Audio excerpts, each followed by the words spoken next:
Hi, today I'm reading Ada Twist Scientist by Andrea Beatty, and it is illustrated by David Roberts. Ada Marie, she said not a word till the day she turned 3. She bounced in her crib and looked all around, observing the world, but not making a sound. She learned how to climb and made her big break with a trail of chaos left in her wake. She ran through the day, chasing each sound and sight, and didn't slow down till she camped out at night. Her parents were frazzled but tried not to freak as Ada grew bigger and still did not speak. Clearly, young Ada, with lots in her head, would have something to say when it ought to be said. That's just what happened when Ada turned 3. She tore through the house on a fact-finding spree and climbed up the clock just as high as she could. Her parents yelled, "Stop!" as all good parents would. Ada's chin quivered, but she did not cry. She took a deep breath and she simply asked, "Why?"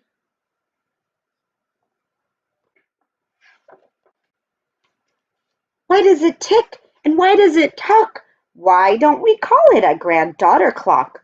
Why are there pointy things stuck to a rose? Why are there hairs up inside of your nose?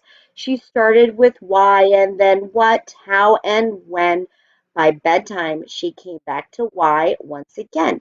She drifted to sleep as her dazed parents smiled at the curious thoughts of their curious child who wanted to know what the world was about. They kissed her and whispered, "You'll figure it out." Why? What? How? When? Her parents kept up with their high-flying kid, whose questions and chaos both grew as she did. Why? What? How? When? Why? What does it do? Why want it? What is it for? Will it be the same? What if? Why? Will it? When? What? When will it? How can I find out? Why does it? How? How does it? Can I? Why? How soon is now? And then they have pictures of all the different planets. They have Neptune, Uranus, they have Saturn, Jupiter, Mars, Earth, Venus, Mercury, and then she's got Haumea, which is a dwarf planet, and Eris down there, that's a dwarf planet, and Pluto, another dwarf planet, and Make, and Ceres, all dwarf planets. Even Miss Greer found her hands were quite full when young Ada's chaos wreaked havoc at school. But this much was clear about Miss Ada Twist. She had all the traits of a great scientist.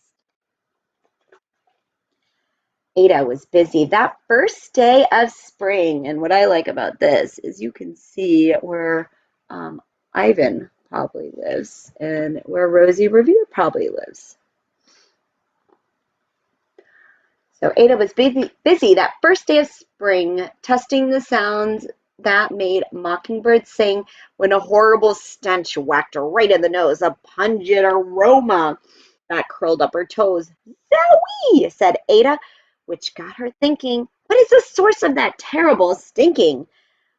How does a nose know there's something to smell? And does it still stink if there's no nose to tell? She rattled off questions and tapped on her chin. She'd start at the start where she ought to begin. A mystery, a riddle, a puzzle, a quest. This was the moment that Ada loved best. Ada did research to learn all she could of smelling and smells, both the stinky and good. One hypothesis Ada thought could be true. The terrible stink came from Dad's cabbage stew. She tested and tested, but soon Ada knew it was time to come up with hypothesis 2. Then zowie, the stink struck again, just like that. Hypothesis 2. It's caused by the cat. The cat couldn't make such a stink on its own. It needed perfume and some fancy cologne, so young Ada tested. The test was a flop. She started again, but her parents yelled, "Stop!" That's not safe, huh? "Ada Marie, Ada Marie to the thinking chair now. By the time we count three. Enough, said her mother. That's it, said her dad. Her parents were frustrated, frazzled, and mad. Why? Ada questioned. Her mother said no. What? Ada queried. Her father said go.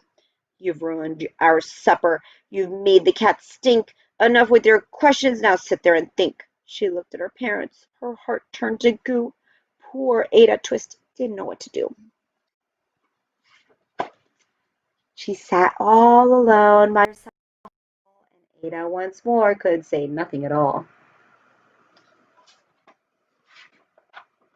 And so Ada sat, and she sat, and she sat, and she thought about science and Stu and the cat and how her experience made such a big mess.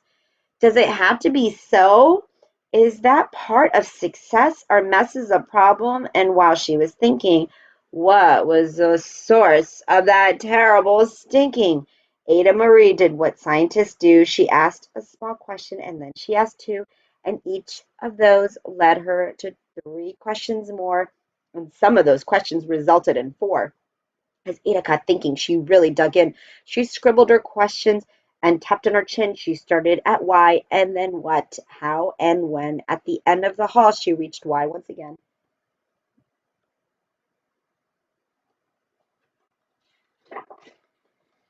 Her parents calmed down and they came back to talk. They looked at the hallway and just had to gawk. No patch of bare paint could be seen on the wall. The thinking chair now was a great thinking hall. They watched their young daughter and sighed as they did. What would they do with this curious kid who wanted to know what the world was about? They smiled and whispered, we'll figure it out. And that's what they did. Because that's what you do when your kid has a passion and a heart. And heart, that is true. They remade their world.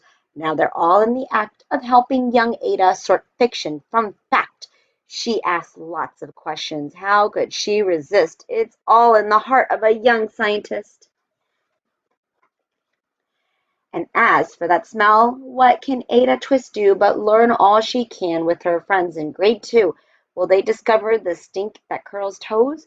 Well, that is the question, and someday, who knows?